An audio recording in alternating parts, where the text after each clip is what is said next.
Assalamualaikum warahmatullahi wabarakatuh. Perkenalkan nama saya Bigana Azura, NIM J500-200-135. Di sini saya akan menjelaskan tentang proses pembentukan urin. Pertama, tujuan. Mahasiswa dapat memahami proses pembentukan urin dan komposisinya pada kondisi normal. Yang kedua, mahasiswa dapat mengetahui dan memahami faktor-faktor yang mempengaruhi pembentukan urin pada kondisi tertentu dan perubahan komposisinya. Yang ketiga, mahasiswa dapat mengetahui dan memahami proses pengenceran dan pemekatan urin. Organ penyusun sistem urinaria. Pertama, ginjal. Yang kedua, ureter. Ketiga, vesika urinaria. Keempat, uretra. Fungsi ginjal. Pertama, untuk mengatur komposisi ion darah menjadi Na+, Ka+, Ca2+, HPO2-, HPO4-.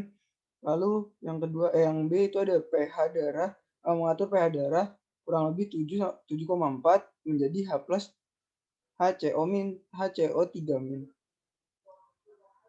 Lalu mengatur volume darah, mengatur tekanan darah menjadi renin. Terus yang kedua itu fungsi ginjal yang kedua itu menjaga osmolaritas darah. Yang ketiga, produksi hormon menjadi salsitriol, eritropoietin. Yang keempat, mengatur kadar gula darah menjadi gluconeogenesis. Yang kelima, ekskresi sampah dan substansi yang tidak diperlukan menjadi urea, amonia, kreatin, asam urat, dan bilirubin. Lalu mekanisme ekskresi ginjal. Pembentukan urin terjadi di nefron. Pertama, ginjal terdapat kurang lebih 1 juta nefron. Per hari, kurang lebih 1.000 sampai 2.000 liter darah mengalir ke ginjal. Lalu 180 liter filtrasi glomerular, 2 ml per second. 99% min reabsorpsi. Terus perfusi ginjal saat istirahat sama dengan 20 sampai 25% dari cardiac output dibanding jadi jantung, otak, dan hepar. Fisiologi ginjal, proses pembentukan urin, 1. Filtrasi glomerulus, air, dan sebagian besar zat terlarut dikeluarkan dari darah. Yang kedua, reabsorpsi tubular, air, dan zat terlarut yang masih diperlukan dikembalikan ke dalam darah.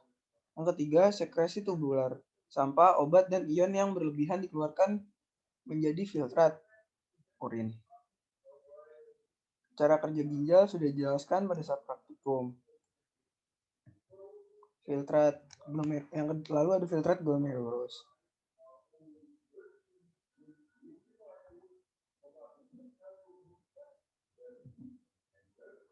Lalu ada glomerular filtration. The glomerular filtration rate (GFR), volume of plasma filtered per unit of time, 125 ml per minute, 118 liters per day. Filtration fraction (GFR) atau renal plasma flow 20%. Renal auto regulation defined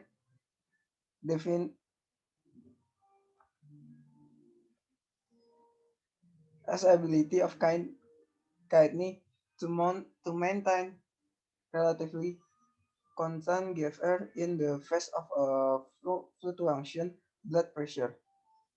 2 mechanism responsible: myogenic constriction of afferent arteriole due to smooth muscle responding to an increase in arterial pressure.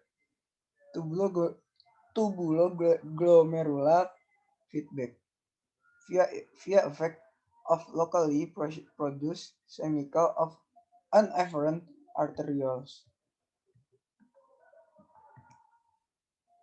Pertama tuh ada GFR, lalu ada flow to tubule. Terus yang ketiga tuh ada flow past muscula densa. Yang keempat paracrine from macula densa to afferent arteriole. Yang kelima ada afferent arteriole constrict. Lalu ada resistant in afferent arteriole. Lalu ada hydrostatic pressure in glomerulus. Terakhir ada GFR.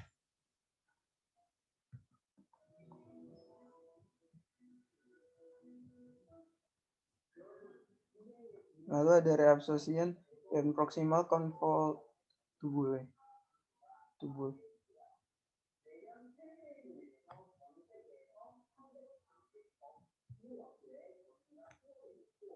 Concentration of solutes in tubular fluid in the proximal tubule.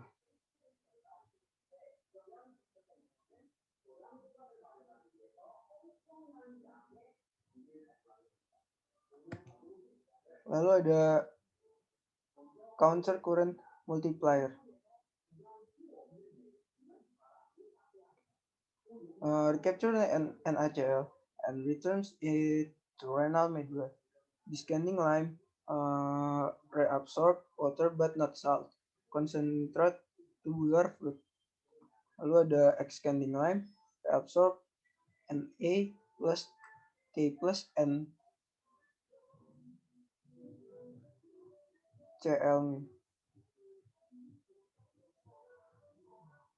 Maintains high osmolarity of renal medulla.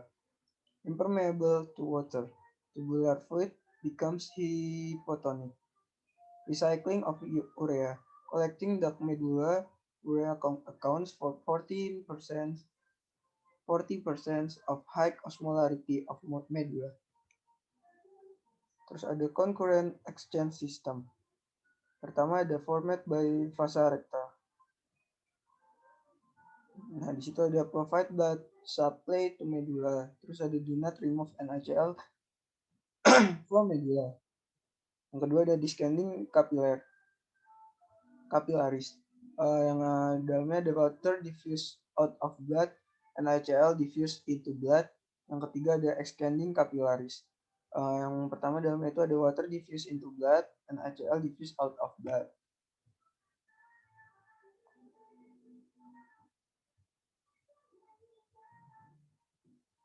Selanjutnya ada summary of renal function.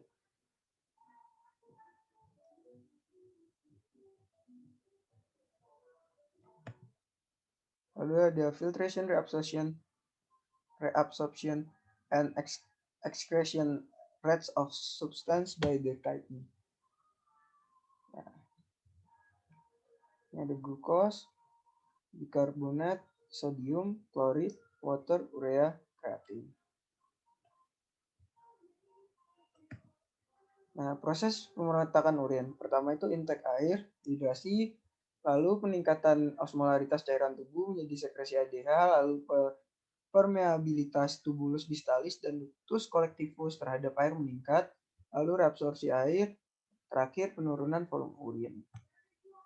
Proses pengenceran urin itu pertamanya intake air, hipervolemia, lalu menjadi osmolaritas cairan tubuh menurun, sekresi ADH, lalu penurunan permeabilitas tubulus distalis dan ductus collectivus terhadap air, lalu ada reabsorpsi air, dan terakhir peningkatan volume air.